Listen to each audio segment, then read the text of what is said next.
The drama surrounding the so-called leaked cancellation of the WNBA season didn't begin with an official press release or a breaking news alert. It began with a viral clip, a grainy, chaotic, endlessly replayed moment that spread across timelines like wildfire. A Twitch streamer, barely 5'3", jawing confidently at professional athletes. A WNBA veteran stepping onto the pavement to defend not just her pride, but in many ways, her league's reputation. And then, the unthinkable for some viewers, she couldn't score. The clip is loud, messy, and unfiltered. Trash talk flying earlier in the day. A challenge thrown out casually, almost like a joke. Let me one on you. At first, it sounds like internet bravado, the kind that usually dies in comment sections. But this one didn't stay online. It moved to a real court, with a real ball, and real consequences. The streamer had been talking all day, dismissing the skill of WNBA players, claiming he could beat them, daring them to step up. He wasn't subtle. He wasn't respectful. He was loud, confident, and betting on himself. Erica Wheeler is not some fringe name. She's a legitimate professional who has built a career in the WNBA since 2015. A player who has logged real minutes, earned real contracts, and competed at the highest level of women's basketball. On paper, this should have been a mismatch in her favor. A pro against a content creator who,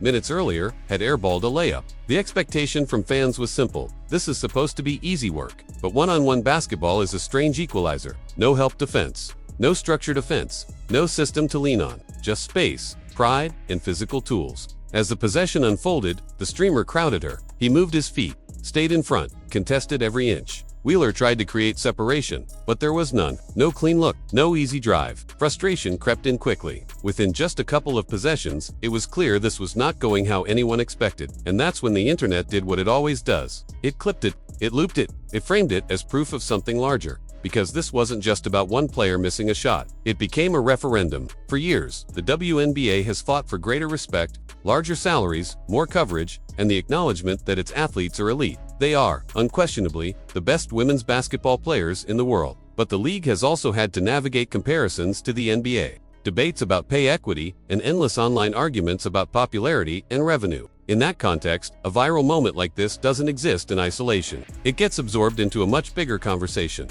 The uncomfortable truth in sports is that biological differences between male and female athletes often translate into visible differences on the court. Speed, vertical leap, lateral quickness, upper body strength. These aren't insults, they're measurable realities. At the highest levels, even small physical edges can change outcomes dramatically. When a professional women's player faces even an average male player in a one-on-one setting, the variables shift in ways that don't always favor skill alone. That's what made this moment so combustible. If Wheeler had dominated, most people would have shrugged and said that's what's supposed to happen. There would have been no parade, no viral celebration. But losing, or even struggling visibly, created a vacuum that critics rushed to fill. Suddenly, it wasn't about a pickup game. It was about whether the WNBA deserves more investment, whether the league's messaging aligns with reality, whether the product can command the attention it seeks. From a business perspective, the league is still growing. It generates a fraction of the revenue of the NBA. It relies on television deals, sponsorships, and ticket sales that are steadily improving, but not yet on par with men's basketball. To casual fans who stumble onto a clip like this without context, the optics can be damaging. They don't see a nuanced discussion about physiology or format. They see a professional struggling against a streamer, and they draw quick, often harsh conclusions. The deeper issue is the known nature of these challenges. When a professional athlete engages with a content creator in a public setting, the stakes are asymmetrical. If the pro wins, it's expected. If the pro loses, it's viral. There is no upside proportional to the risk. Yet competitive instincts are hard to suppress. Elite athletes are wired to respond to disrespect, to prove doubters wrong, to defend their craft in real time rather than through statements. In this case, that instinct may have collided with internet culture in the worst possible way. The clip spread before context could catch up, before anyone could explain the nuances of pickup play, fatigue, or the randomness of short-form competition. The narrative hardened quickly, and when narratives harden online, they're difficult to soften.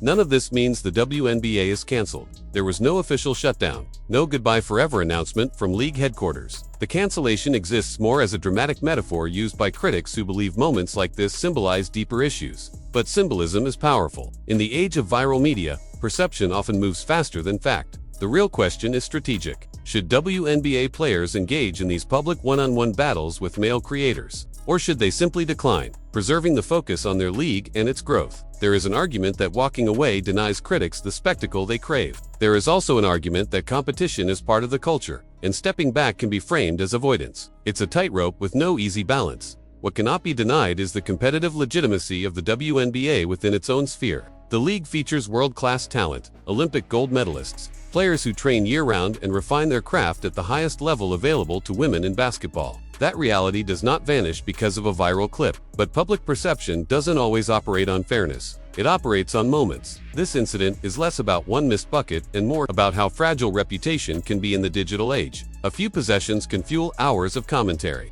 A pickup game can morph into a referendum on an entire league. And in that environment, every public interaction becomes amplified beyond its original context. So where does the league go from here? Growth in sports is rarely linear. It's built on star power, compelling games, rising ratings, and smart media strategy. It's also built on understanding which battles are worth fighting. Not every challenge requires a response on the court. Sometimes the smarter play is to let the product speak during the season, under official lights, within structured competition. At the end of the day, this moment will fade, replaced by the next viral clip, the next debate, the next controversy. But the larger questions it raised will linger. How should professional women's athletes navigate a landscape that constantly compares them to men? How can the WNBA continue building momentum without getting pulled into no-win internet spectacles? And how much weight should a pickup game really carry in evaluating an entire league? What's your take on this situation? Was it just harmless trash talk that spiraled into something bigger? Or does it reveal a deeper challenge for the WNBA's image and marketing strategy? Should players engage in these one-on-one showdowns? Or is walking away the smarter move? Drop your thoughts in the comments.